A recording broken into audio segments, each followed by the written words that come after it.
to the iRacing British Touring Car Championship. Round 28 here from Brands Hatch Grand Prix, and this is the penultimate meet of the final meet of the championship, I should say.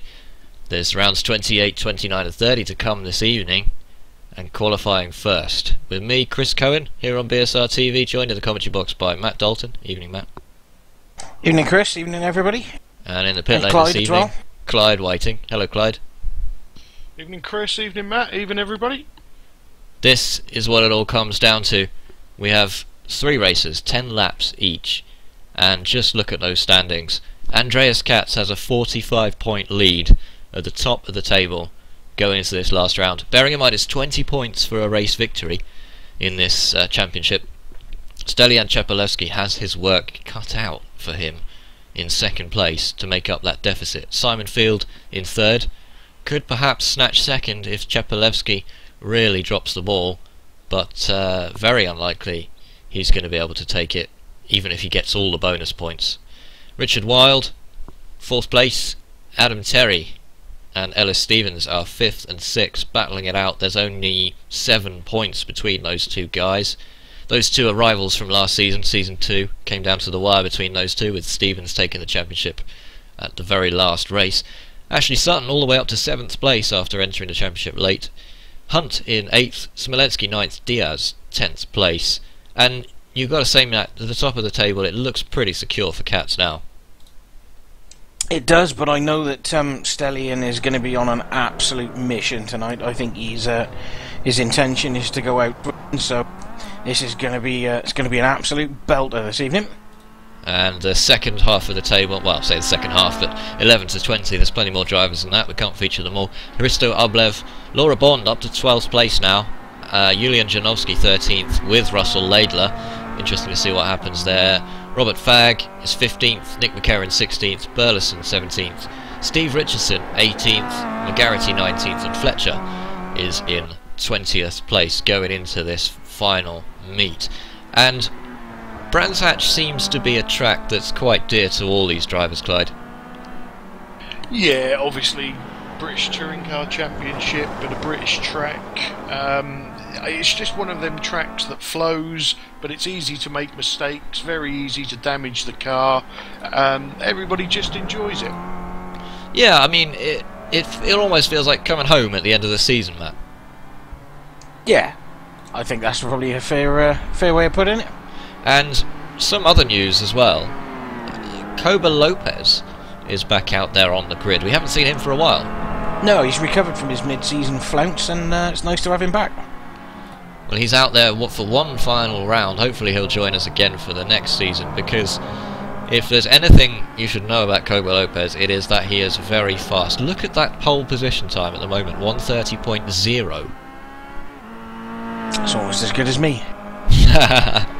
That's a phenomenal time. Just to give you some background information, the same race here last season, Lopez managed a 1:30.2, and this time he's 0.2 of a second faster. I don't know if the weather could account for that. It could have some kind of difference. Nobody we've seen so far has broken into the 1:29s. Oh, Saltalamacchia and one of the Dyno Jets making contact there. That's not the best place to make contact coming through Hawthorns, but he managed to survive that one. It's 5 minutes left in the qualifying session, so we might see a 1:29. You never know. Yeah, I don't think Chepalewski or Katz are going to be especially happy if Koba Lopez shows up and ruins their party. So I think it'd be interesting to see what they can do in response. Chepalewski currently on a 30.4, isn't he? So he's in second place, Hoog third, Katz 4th. But crucially, Chepalewski, if he needs to stand any chance, Katz has to not finish basically one of well, maybe one or two of these races. Not sure on the exact mass. We'll have to get back to you on that one, but it's pretty secure for Katz if he can just keep it on the track and avoid the dreaded disconnect, which has ruined so many hearts this season, isn't it? Yes, indeed. It's worth pointing out as well that round 25 last season, the first race from Brands Hatch at the end of last season, we saw Koba Lopez spin out from pole position on the way into Druids, which took out half the field, and that was the result of Adam Terry's failure to win the championship, or part of it at least. He didn't manage to get through that melee at the start and ended up suffering as a result. So let's hope we don't see a repeat of that this time around, Matt. No, it'd be nice to avoid it, but I don't think you're going to be able to. It's just a very awkward first corner, and it's going to be quite a big grid, and there's a lot of guys with, frankly, too much adrenaline probably to avoid it this time. But I say that every week, and every week they go ahead to prove me wrong. If they do it again, I'm not going to be happy. Well, 4 minutes to go. Demand a Mars bar from the series organiser. I think they could stretch to a Mars bar. You think so, but we've been asking for a bag of wine gums all season and no one sent us one. There you go, viewers. There's your call to action. Send us a bag of wine gums from wherever you happen to be right now. If you're watching on Twitch or YouTube, evening to everybody in the Twitch chat as well. As usual, if you want to ask any questions of us or any questions of the drivers, hopefully we can speak to some of the drivers after qualifying and after the races. Yeah, do go ahead and put your thoughts and questions in the Twitch chat, and we'll see what we can do. Chepalevsky is 0.3 of a second off Koba Lopez in a minute and a half lap, and you might not think that's very much, Clyde, but actually coming around this circuit, getting 0.3 on your lap time, or off your lap time I should say, is quite tough. Yeah, it certainly is. In practice we had 7 drivers in the 130s. The tow, does that come into it round this track? A little bit, but not too much. I think there's too many turns. Yep. You just got to be on the track at the right place at the right time, and you'll get a good lap. Worth pointing out as well, we've got 30 cars out there on the circuit, so that means that there is a lot of traffic around. Some cars quick, some cars not so quick. So everyone's running pretty much 133, so about 3 seconds off the pace at the moment. And when we say the pace, 130 is the pace. That's unbelievable. It's an unbelievable time. But speak for yourself. It's pretty quick. I imagine I might be in the sort of 130s, 133s kind of area, rather than the 130s. A number of BSR TV cars out on the circuit as well, which is nice to see. We've got Rob Burton, currently 23rd. We've got Rob Plumley as well. He is representing BSR TV out there on a 132.4, and there was one. Chris Sturgeon as well. He's out there, not having the best qualifying at the moment, 138. But let's hope he can pick that one up before the end. Oh, we need to watch out. Ooh, that was close. Almost got collected by one of the EOSs there. And yeah, not exactly covering ourselves in glory, Team BSR this evening, are we? But no. Can I do a quick shout on behalf of the Laura Bond fan club, P15? That's not too bad at all. Only a 31.9, which is not too far off the pace in warm up, and currently P15 for quali. It's a very good place to start as well, because if you can hold it together, maybe pick up a few places in a couple of the races, you're on the right sort of pace for a and she just pulls off the track. I believe that's Chepalevsky just going through there. That's nice of her. You're on the cards for a reverse grid and possibly reverse grid pole, which is always beneficial. Yep. And we said this on a number of occasions, haven't we, about Bond perhaps not being aggressive enough. Plenty of these guys out there are way too aggressive, we know that much. But at the other end of the scale, we have Laura Bond, who does tend to let people through, perhaps when she should fight a little bit harder, but you never know. It's the last race of the season, perhaps she can put up a tougher fight this time round. Yeah, Laura's very courteous, but we're biased though, aren't we? I think it's probably fair to say. So yeah, I think that's pretty fair to say. Richard Wilde, by the way, is she's doing better than we are. So well, yeah, of course, definitely better than I could do. Like I said, probably 132, 133, but back on the track, Richard Wilde is in 3rd place, having pushed Katz down to 5th. Now 5th place for Andreas Katz will be almost like alien territory. No, but I don't think Chepalevsky would be too unhappy to see that, would he? I think he'll be watching. Stellion he needs all the help he can get. Right, the only way he can win this, if I'm correct in my thinking, is if Katz gets at least one DNF. Well, let's assume that let's assume Chepalewski wins all 3 races. Let's exclude bonus points because they're a bit of a wild card. Then Katz will need to score 15 points or more to take the championship. And 15 points over the course of 3 races means he needs to finish 3 times in about 10th position or above. So if Katz is sensible, he's just going to run to finish in the top 10. Is he sensible? Yes. Maybe not. Do you reckon he'll go for it? No. he has that German sense of efficiency and purpose about him that suggests that he is probably going to take it. But this is the British Touring Car Championship, we never know. It might well come down to the wire, we'll have to see. And Rob Burton is in this race. Yeah, will foul play come into it? Yes. On Chepalewski's part, I'm sure it won't, but there are some aggressive drivers. We've seen some aggressive driving from the likes of Sutton and from Lopez in the past. Not unfair driving, just you know, making the point, getting past people, perhaps taking opportunities that other people wouldn't have taken. It can cause incidents, not saying it will. Should be interesting to see what happens. Qualifying's just coming to an end now as well. This race last year, we came into the final round last year, and Adam Terry thought he had the championship in the bag. All he had to do was finish 3 races, and he got taken out first corner 3 times. Which I'm sure he'll hate us for being reminded. However, Ander Diaz isn't here, probably rather wisely sitting out after last week's shenanigans, where he did get himself the Numpty Award, didn't he? But he'll be back next season, and we'll welcome him, because it's better for him being there. And Smolensky as well is somewhat of a wild card occasionally. Yes. Is Smolensky in this round? He is. He is. He didn't set a qualifying time though. Did he not?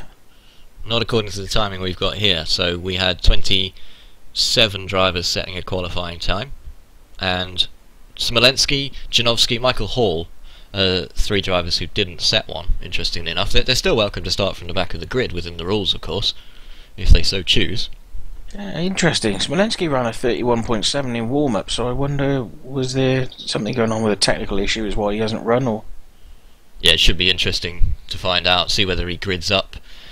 Now, we are going to stay on air right through to the first race here on BSR TV. There will be about a 10-minute gap between that and the first race starting. So, we have more championship to discuss, but it's worth mentioning, seeing as this is the final round of the season, it's very soon going to be possible to apply to join the British Touring Car Championship Season 4. We don't know who's going to win this one yet. You'll have to stay tuned and find out. But if you want to get involved, you're watching and you're not involved at the moment, you fancy getting involved, check out the private league forum in iRacing. Look out for the BSR BTCC. If you can cope with that many acronyms, if you can find that forum thread, you can put in your application there. You can also apply to join the league, which you need to search for the term BTCC. And it's going to be a pretty packed field next season as far as things are going so far, Matt. Yep, it's going to be a big grid for next year. The guys have got a massive turnout for the Carrera Cup series, which has been organised, and the BTCC is always oversubscribed, so you know, it's going from strength to strength in midweek, isn't it? It is, and that's the other thing we wanted to talk about, the Carrera Cup, which is going to be starting on the 30th of January, and that's going to be in just under 2 weeks' time, from Brands Hatch, actually. Brands Hatch Indy will be the venue. That's a Wednesday evening race, about the same time as this, and it's in the Rough C-Spec, which is a bit of a beast compared to the track, Clyde. It's to be fair, it's a very, very good car. What they've done with the modelling with that, you can only take your hats off to them. Obviously, we're all hoping it doesn't get ruined in the new build coming out, but that's a series I'm hoping to drive in. It's a car I'm not particularly quick in, but I'm confident that I can keep it on the track and tend to pick up a few positions with the mad dogs going off and killing each other. And of course the rough modelled on the Porsche 911, which is I can't say that. No, it's nothing like that car at all. But no. It's very similar, but nothing like it at all. But you know, nothing like it. It's rear engine, rear wheel drive, and the C-Spec differs from the track model in the sense that it is more of a race car. It has no ABS. So plant your foot on the brake in the track, it will slow down without skidding unless you turn the ABS off, but the C-Spec is a different matter. Yeah, I think what they've done with iRacing is the track is in no way, shape or form supposed to represent the Porsche 911 GT3 SR, which is the GT3 car, and the C-Spec is in no way, shape or form supposed to be the Club Sport and Cup version, Super Cup version. So no, not at all, of course. No. So rough, it's not a Porsche. It is. Or is it roof? Rough, roof, RUF. One of those. You decide. Let us know in the chat. Somebody knows what it is, let us know. And a couple of guys in the chat making themselves known, which is great. Martin in there saying that he'll be in the BCCC next season. Looking forward to having some more Dutch competition. We have a few Dutchmen in the field already, and can only get a stronger Dutch presence with more of you guys in there. So looking forward to that, and looking forward to the Carrera Cup really as well on the Wednesday. Yep. I'm going to be running in that as well. I'm really looking forward to that series. Yeah, well, it should be interesting to see what you and Clyde can do. You're losing out in terms of track practice by doing all this commentary. We'll be fine. Well, also the Skip Barber series. So I'm sure there will be another season of a Skip Barber series. That's our Monday series here on BSR TV, which is going to be about the same time again, really, on a Monday. And some top Skip Barber drivers in that series, Matt. Yeah, the racing with that this season has been absolutely epic. It's been really good and a joy to commentate on. I'm not sure my larynx can cope with another season of it, but I'm sure we'll have a go anyway. And congratulations again to Blake Townend on securing that on Monday this week. Yeah, he did very well. He's his first time Blake Townend has taken the championship. Mark Mercer has taken it on a number of occasions before, and he was beaten, and Savidovic as well as a multiple champion in that particular series. Both of those guys were beaten fair and square. It was a shame, wasn't it, for Savidovic in the last race? Yeah, it was. You had to think about that one. I did, a little bit. Wodge got wodged, didn't he? Unfortunately, Wodge went into the corner and got into the back of Mark Mercer and left Wodge with nowhere to go, and unfortunately Wodge was the big loser in that one, so... All of that footage as well is available on the YouTube channel. But just ahead of going into this race here, I'm wondering maybe we can get a word with a couple of these drivers, see what their thoughts are going into the final round. Maybe we can get a quick word with 5th place qualifier Stefan Hug. Are you there, Stefan? Oh, Kutch. Yes. Welcome to BSR TV, thanks for joining us. Very impressive qualifying time there, I have to say. You weren't far off 4th place there, so you're starting 5th in the first race. Well, I've been practicing a lot this week, but didn't really mean to... I don't really want to interfere with, the top guys winning the championship and stuff, so... To out-qualify Andreas Katz as well is no mean feat at all. What's it going to be like coming off the grid with him behind you, knowing that he is the favourite for taking the championship? I'm not terribly worried, who I'm racing against. If I stuff it in the first corner, so be it. Otherwise, good. Not terribly bothered. And how happy are you with the setup that you've got for this circuit at the moment?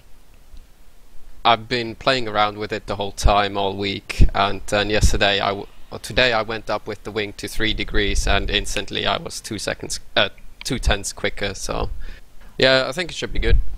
Well, that's an interesting decision, isn't it? Because we know some of the quick guys like to use a very low wing setting, but that's not your approach. I did as well in Silverstone last week, but here I went to 3 degrees and instantly went faster. So it must work. Really interesting. It's about what works for each individual driver, and can you make the tyres last for those 10 laps out there? We'll see. We'll see indeed. Alright, Stefan, we'll let you get on with the warm-up. Thanks for joining us. That's Stefan Hug there for Speedworks.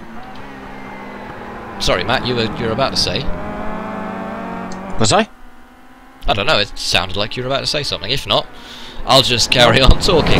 No, I believe I just accidentally plugged my mic button, that's all. huge collision on just off camera there. We're not currently showing the track, but that was one of the BSR. Oh, it's one of the BSR TV cars as well. Never mind. So the driver's just warming up now. We'll bring you the grid as soon as that's available. Yeah, one thing I would say, just very quickly, it's just a hugely impressive debut from Stefan Hug, isn't it? He's only been in the series for 2 weeks, and he's making quite the impression. And not sure it's an impression Andreas Katz would be like in the back of, particularly at the moment. But great for us and great for the commentators. This could put some life into the series. And we saw the same from Alexander Smolensky as well, didn't we? A few starts in, and he was vying for some of the front positions. Took 2 wins as well. So it just seems like the Kia Optima kind of gels with some of these guys. I think it requires a certain driving style to make the most of it, and I think some guys it suits and some others not so much. You know, this is one that I definitely struggle with, just with the way you have to have the thing set up to be quick, and I know some others are the same, so maybe it's just one of those that really suits him. Be interested to see what happens with this car next season now when they upgrade it to the new tyre model. That will either make it brilliant or it could ruin some people's days. It could, and the next season is only a couple of weeks away, so we'll have that new tyre model fairly soon. Should change the handling of the car at least slightly, and we'll have to wait and see exactly what effect that has. For anyone not familiar with the way the Kia Optima works, let us show you this quick video.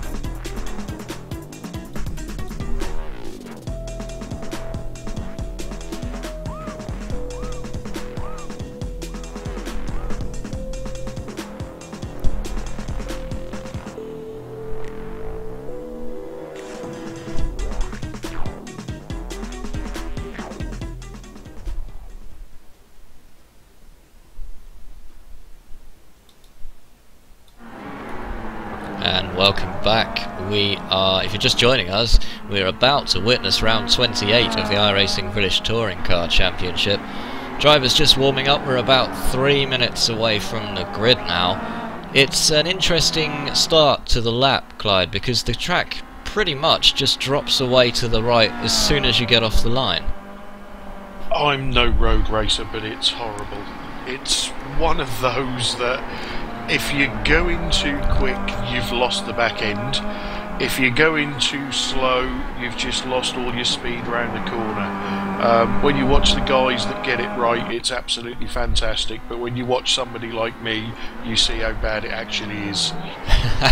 Well, it's important to note, I'd say, as well, that, you know, under normal circumstances, you can control the slide in a front-wheel drive car more easily than certain rear-wheel drive cars, but when you've got lots of other cars potentially going 3 wide into Paddock Hill Bend, the first corner, Matt, it could get nasty with sideways movement. Yeah, could get real interesting real quick. I think Boss Hog summed it best. This gonna be good. Well, we got 28 cars, so we've lost 2 since the qualifying session, but 28 cars is quite a lot to get through that corner, and then the hairpin at Druids as well. Me or Clyde? I'm even getting myself confused anymore. Well, the hairpin is a very, very good opportunity for overtaking, but you've got to get it right. Obviously, the line is to go in wide, cut into the apex and come out wide, which is fine if you're on your own, but if you've got somebody up the inside of you, unless you're looking, it could cause a lot of incidents. And obviously in these sort of races the incidents count because you can get disqualified. So we're running an 11 incident limit here, which means that for anyone not familiar with incidents, going off the track is worth 1 point, turning the car around so it's facing the wrong way by more than 90 degrees is 2 points, and generally contact with other cars is 4 points, which means that if you make contact with 3 other cars during one race, that's it, you're gone. That could well play into the results of this race, Matt.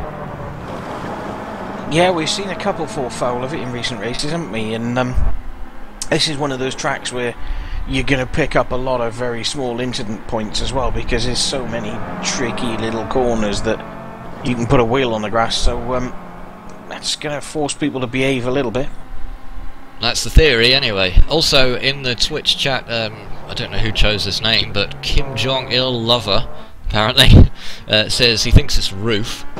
And no confirmation on that, so maybe Roof, Rough, RUF, whatever it is. It's a Porsche. Could be Roof. It's a bloody Porsche. Anyway, Magic Tap as well. well. Thank you very much to Kim Jong-un for tuning in as well. Well, if it was Kim Jong-il, surely that would make that Twitch viewer a necrophiliac. Be dead, wouldn't he?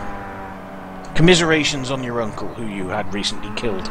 Well, that was my attempt to draw the attention away from this guy's name, which didn't work in the commentary box, obviously. But Magic Tap says, "Come on, CQR, good luck, chaps."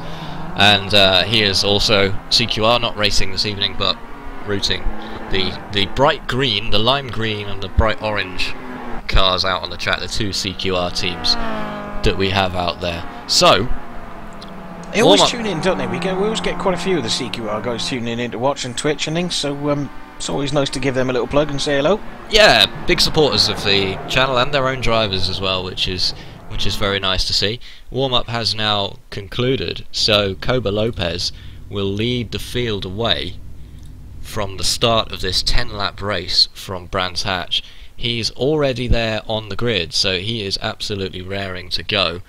And second place is not Katz. That's the important thing. It's Chepelevsky rather than Katz. Katz down. Katz in 6th. Katz down in 6th place. Yeah. So he lost out to Hoog, and that's Katz on the right-hand side of your picture. Katz can just be seen with the green mirrors on the car in row 3. Simon Field next to him, and of course Simon needs to beat Andreas Katz as well. So he's in the doo-doo, isn't he, Mr. Katz, at the moment? Yep. Well, Richard Wilde is Simon Field's main rival. I know Field would like to get as high up the field, excuse the pun, the inadvertent pun, as possible, but be interesting to see how well these guys do. This is round 28 of the iRacing British Touring Car Championship. We are ready to go here on BSR TV as the lights turn on. That red and white car is Koba Lopez, and we have green, so he leads the field away. There's cars all over the place at the moment. Very aggressive to get away at the back. Oh, we got it going already. Oh, something's happened already. That's one of the... Oh, there's a huge collision at the start. Oh, massive impact there, and let's try and get some cameras on that if we can. And oh, jeez, what's happened there? There's about 10 cars in that. Well, let's try and go straight back to that if we can, because that was quite a big impact, shall we say. Let's see if we can get that on the picture. Who was in that, just so we've got an idea? We've got... it looked like one of the CQRs, the orange CQR car. Vittorio's in it. Nils Jordan, Steve Richardson. So it's Robert Laidler. Fagg. Laidler is sideways. Laidler is through one of the Biancos, and then, well, I mean, absolutely all hell breaks loose from that point on. There's 3 cars sideways on the track, and that's Dan Hunt on the outside being turned around. That's Stevens just in the middle of the picture behind Laidler, trying to get out of the way. And then if you have a look back a little bit further down the field, there's cars absolutely all over the place. And this is exactly what we feared as well. Nick McCarron is actually rolled over. BSR TV is in the melee as well, unfortunately. Just look at that. It's turned into a junkyard of Kia Optimas right from the word go. Not exactly what we wanted to see.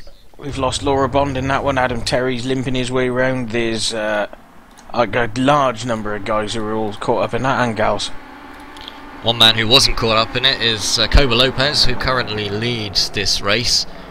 He is leading from Stelian Chepelevsky. Richard Wilde is up to 3rd position already. Great job by Richard Wilde to get up there, and Sutton is in 4th. Sutton is now chasing down Wilde. Oh, Field's on the inside of Hoog. Field going for the pass at Druids, gets the job done. And that's Katz. He is down to 7th place. Yeah, but he's doing exactly what he needs to do, isn't he? Sit on the back. That wreck has done one big thing for Andreas Katz. It's taken away any of the wild cards behind him, so he can sit there quite happily with a big gap to the rest of the field and sit pretty. Well, I'm glad this isn't real racing, because we'd have some... absolutely streaking away at the front, isn't he? Some injuries otherwise. He is about a second ahead at the moment of Chepelevsky. and we know he's very fast, but somewhat inconsistent. So I'm not sure what the nurses are like at Brands Hatch. Are they nice? Well, I'm sure some of those guys will be finding out for sure. We're on board with Andreas Katz then. That is Simon Field up in front with Stefan Hug immediately in front of Katz there. The green mirrors on that eBay Motors car are the way that you distinguish Katz from all the other eBay Motors cars out there on the circuit. Sutton is not letting go of the back of Richard Wild's car either, so it should be interesting to see what he can do from there. But maybe we can get an update from Clyde on, maybe he's got a chance to look at that start again and see exactly what went wrong there. Do give us a shout if you can work that one out for us. Wild, meanwhile, is right on the tail of Chepelevsky. So, Yeah, 2 laps he's never shy about making a move, Richard Wild, is he? And Koba Lopez has a back marker already, I believe. Just coming past one of those Wix Racing cars in the corner of my eye there. Sutton trying to go around the outside of Wild, he won't get the job done round there. There is a back marker amongst these guys. It's one of the yellow and black Wix Racing cars. Richard Wild, well, he's in a 3-car train at the minute with Ashley Sutton. And Katz, I think you're right, Katz won't be too fast, he just needs to score points, and I'm not sure how many points are on offer for 7th place off the top of my head, but that might well do it. In fact, it won't do it, he'll need more than that, but so he needs to finish higher than 7th to secure the championship in this race, but there's 2 more races, that's the important thing. News from the first lap crash. It seems as though Robert Fagg had 2 wheels on the grass, and he either didn't see Laidler inside of him, or the grass spun him into him. Other way round, I think, Clyde. It's Laidler is in the orange car, isn't it? Pass. Those 2 did get into each other, which also took out Terry. The 3 cars then spun, which caused a bit of a roadblock, and everybody else just piled into that. Well, thanks for the update, Clyde. Sorry, just to cut to the front for a moment. Wild is past Chepelevsky, so not good news for Chepelevsky. He's got Sutton challenging on the outside going into Paddock Hill. Very, very sensible driving from Sutton there, just tucking in behind Chepelevsky and not trying to go around the outside on one of the more dangerous corners there. Oh, he's down the inside now. Has Chepelevsky got some kind of problem? No, he's maintained the position, so maybe not. But yeah, interesting that. Let's go back to Hefford, shall we? Yep, he lost it going into the old hairpin, I think, so uncharacteristic mistake there from Steph. Oh, just get that up on the replay. Yeah, coming onto the grass there, he, yeah, once you lose the back of the car, it's easy to recover it if you've got enough room, but not everybody has enough room. That's down at Sheen's, just coming into Sterling's there, and he's done massive damage to that car. That looks like Hefford might well be out. Chepelevsky, though, down to 5th place, so we missed that. Apologies for not having that on the camera, but that's big. So Sutton's up to 3rd, Wild 2nd, Field is in 4th place. And what's happened to Chepelevsky? I'm not sure, I'm just trying to have a look and see if I can figure out what happened, but if I had to take a guess, I'd say he got mugged, probably, by about 4 or 5 cars at the same time. In fact, that's really much what's happened. Richard Wild actually went round the outside of him coming onto the start-finish straight. From there, Ashley Sutton's done his usual, I mean, he's the last of the late breakers. He's gone up the inside of him into the hairpin, and then that's allowed Simon Field to jump everybody as well. So Simon Field up to 4th place. That would be a great finish for him. The important thing to note is that the more races Chepelevsky doesn't win here, the more points he effectively drops. So we're going to exclude bonus points from the equation. Chepelevsky will currently get, I believe, 11 points for finishing in 5th place, which means that he's dropped 9 points, and that might well be enough for Katz to take it in the first race. Yeah, it's not enough, is it? Not by any measure, unfortunately. Although he did have a mountain to climb, it's fair to say. We won't write him off yet, because anything can happen. We're only halfway through this race. Eckhart von Glan running very well with a bit of a dented Dynojet machine in 9th place. Marcus Naris is right, well, he's not right behind, but he's behind in position from Andreas Katz in 8th place. That's a good position for Naris. So, yeah, great run for him. And Chris Sturgeon is there running in 13th, who didn't have the best qualifying, but just kept the car on the track, plodding around in a sort of sensible kind of pace. and he's in the points. So that could be first points of the season for Chris Sturgeon, who doesn't take part in every race, hence the not earning any points so far.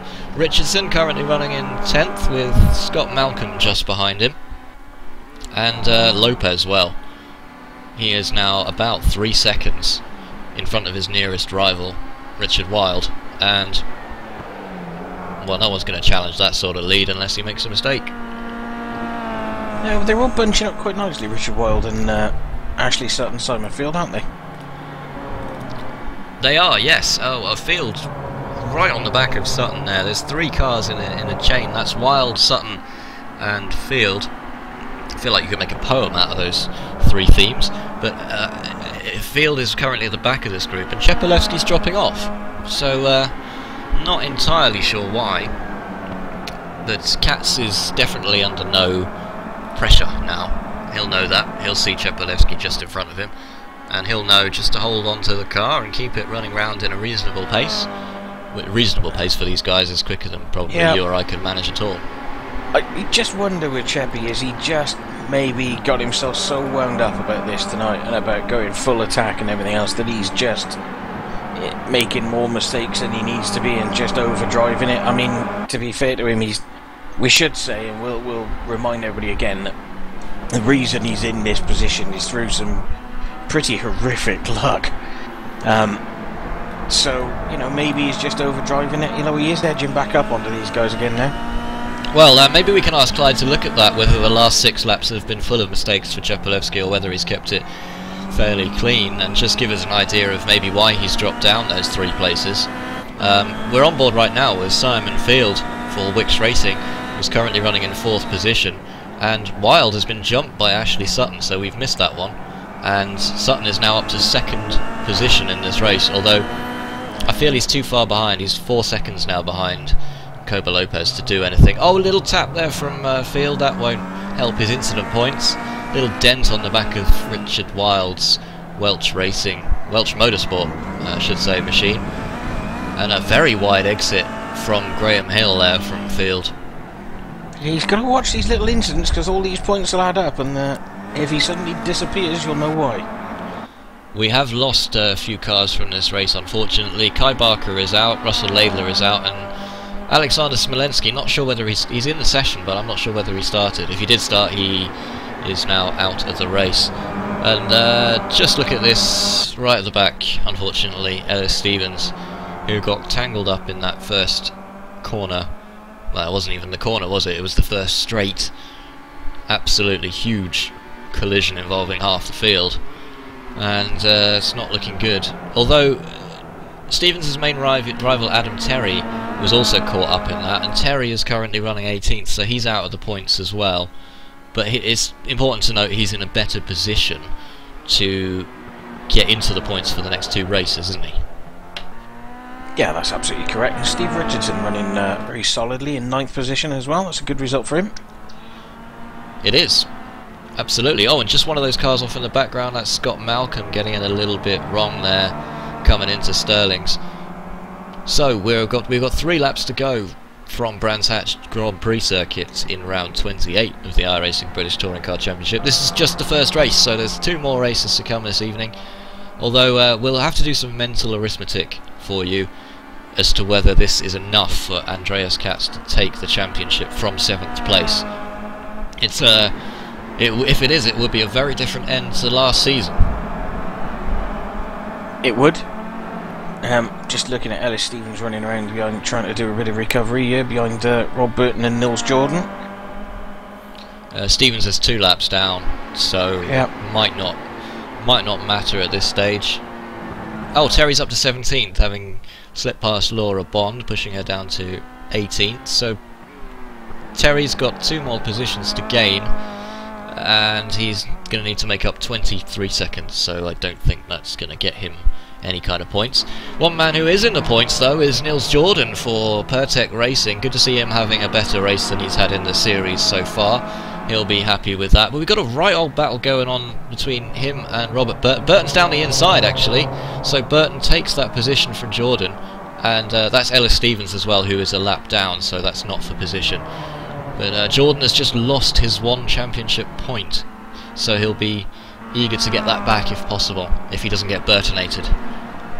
Yeah, like an unsharpened pencil at the minute, isn't he? Completely pointless. Just looking at Chapelewski, I just wonder, has he got some damage? It's just strange to see him struggling like that. Chris Sturgeon is out, so we've lost Chris Sturgeon. He's not going to be scoring any points today. Shame for him. But the car doesn't look damaged, does it? No, not sure what happened to Chris Sturgeon there. Connection's gone a little bit wonky. Something fishy there, if you ask me, but there we go. We should pay you for these. What about you, Clyde? Any update on Chapelewski's seeming lack of performance? No, not really. I've watched his previous 3 laps. There's either some damage to the car that we can't see visually, or he's just overdriving it. He seems to catch up to the back of that group, and then the following lap he loses a second to him. There's something funny going on. Sorry, Claude, just to stop you as well, Simon Field has pulled off to the side here with something going on. He's got an issue of some kind. Simon Field has got an issue. Let's have a look on the replay. We'll just wind it back a little bit. Yeah, he's slowing down. Is that a fuel issue? Could he be out of fuel? It's possible. I'd be very unlike Simon. He normally plans these things a little better than that to guess the fuel that much, but doesn't seem to be any significant damage on that car, so well, strange. That's really unfortunate for Simon Field, but we're on the last lap now and Koba Lopez has a 5-second lead. The major battle destroyed them, isn't he? He has, yes, and the major battle that's going on right now is between Sutton and Wild. So Sutton on for second place here, Wild right behind. The other battle is Chapelewski versus Hoog, so Chapelewski's back up to 4th position at the moment. Katz has moved up to 6th. He's not going to be too depressed about that, mind, is he? He's really struggling, so 4th would be a bit of a result, really. Well, between the races we'll do a bit of mental arithmetic. Well, so Katz is up a further place, which means that he might well be gaining 13 points, maybe? I don't know, we'll have to work that one out. But what a shame about Simon Field. Yeah, Simon Field, just had a quick word with him and he ran out of fuel. wow. Very rare mistake from Simon Field there. It's a real shame as well because he was running so well and he's going to give up a lot of championship points to his main rival, Richard Wild. Yep. That's a real shame for Simon, and you don't know if Christopher Sturgeon is still in there. Clyde, we can see if we can find out what happened to him. Apologies for the fishy joke, I shouldn't have said that one, but I've been told it's probably a load of old beluga, so there we go. If I can find him, I will tell him. Over the line then, Koba Lopez for Yuasa Racing takes the first race of the evening in absolutely dominant fashion, 5 seconds ahead of Ashley Sutton in second place. Richard Wild couldn't slip past so takes third. Chapelewski and Hoog over the line together to take 4th and 5th. Katz comes 6th. Naris up to 7th. Great result for Marcus Naris, just coming around there now, and also fantastic run. A fantastic result for Steve Richardson, who's going to come home in 8th. Yeah, it's a great result, Steve. Scott Malcolm in 9th as well, redeeming himself for his Summit Point rollover. Well, great result for Malcolm as well. What's left of Dan Hunt's car crossing the line in 10th. Yeah, that's a little bit worse for wear there. Robert Plumley will be coming home 11th if he can keep it on the circuit coming through the final bend, which he does nicely. And then Robert Fags just lost it and chucked it in the barriers again as well. On the last lap, lost him position 12. Oh, and there's so much damage on that car. Let's just oh, terrible impact. Let's go back and watch that on the replay. That allows coming through points. And there's a big collision there coming through Stirling. So it's one of the Airwaves cars. Was that Saltalamacchia perhaps that got into the side of Robert Fagg? And look at the car. The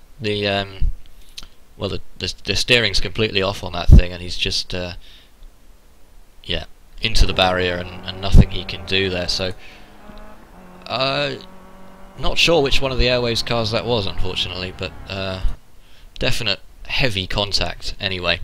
So the results up on your screen right now. Koba Lopez, who doesn't normally run this series anymore, it might indicate a return to the series for him, who knows. For Yuasa Racing, takes full points from that. Sutton second, Wild third, Chepalevsky in fourth position, Hoog fifth, Katz in sixth. So the big question is here, Chepalevsky earns 13 points, Katz earns 10 points. We haven't added up any of the bonus points that might be on offer, and those are for leading a lap, which only Koba Lopez did, I believe, and there's bonus points on offer for fastest lap. We're not sure who's got that one, but what we do know is that Katz was 45 points ahead.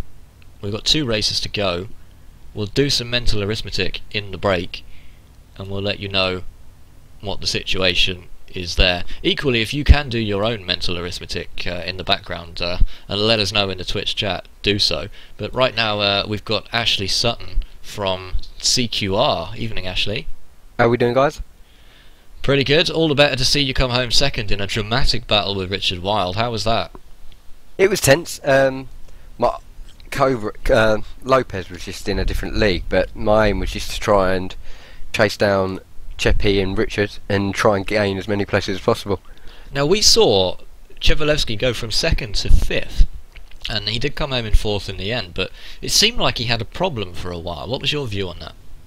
Honestly, I think he just put one wheel wrong, and that we were all that close in qualifying, and the times are all very similar, is that when someone gets something wrong in a train like that, you're bound to lose more than one place, and I think that was the case for Cheppy then. And of course, we lost Simon Field. Was that a bit of a relief for you when you seeing him drop off in from your mirrors? It was a bit of a relief. I could concentrate a little bit on what I was doing, but I believe it was a fuel issue from what I've heard, so pushing it to the limit.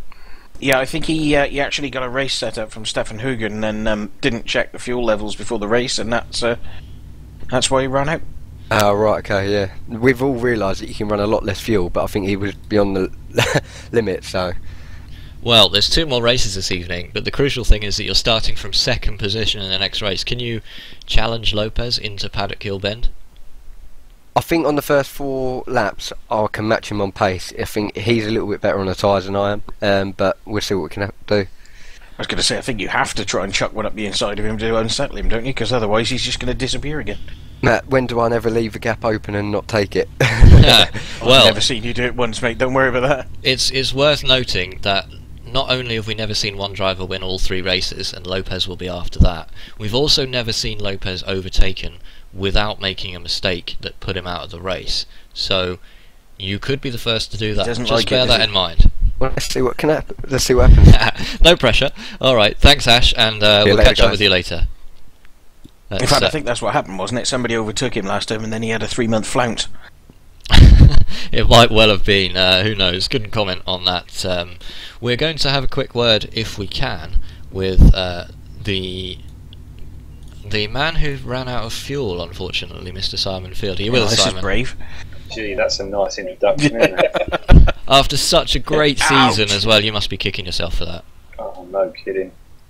So, just lack of filling up. I went with Stefan Hug, set up, he shared one, and I thought I'd give it a go, see what it's like, because he had a good time off it, and I just didn't look. I just assumed everybody would be running fuel. Like I say, I've not changed the setup all season, so it's had 8.5 in the tank all the time. And that resulted in a 13th place finish, was it? Something like that, yeah. So still in the points, and still in the running, and still third in the championship, but the next round will start with Robert Burton right behind you, so should be interesting to start off the grid in that situation. Well, I forgot to look back at the replay, to be honest, of what happened at turn 1, but hopefully there'll be none of that this time. I just need to get through the field and aim for 10th, try and get a reverse grid and end the season on a high, because that spoilt my run of top 5s, isn't it? Well, it was an impressive run right anyway, up, mate, yeah. So hopefully you can get back into the top 5 in the next race, and we'll leave you to go fill up your car and get ready for the next race. Thanks, Simon. Yeah, cheers, guys. Yep. Oh, we do give these guys a hard time, don't we? And that was a bit of a cruel introduction, I think, even by our standards. That was a bit ruthless. I mean, we do give everybody a little bit of abuse and whatever, but that was mean. Yeah, apologies to Simon for that one. He's a good sport, as are a lot of these drivers. You know, putting themselves forward to come on air with us guys for the public's leisure and entertainment, shall we say. They're very good about it as well. So 2 more rounds of racing to come. Looking forward to this one, Clyde, this next one? Certainly am. The only thing that's going to spoil it for me is my calculations say the championship is all over.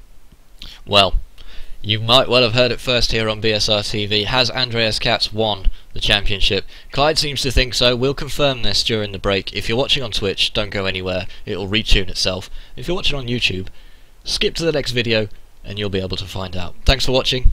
We'll be back soon.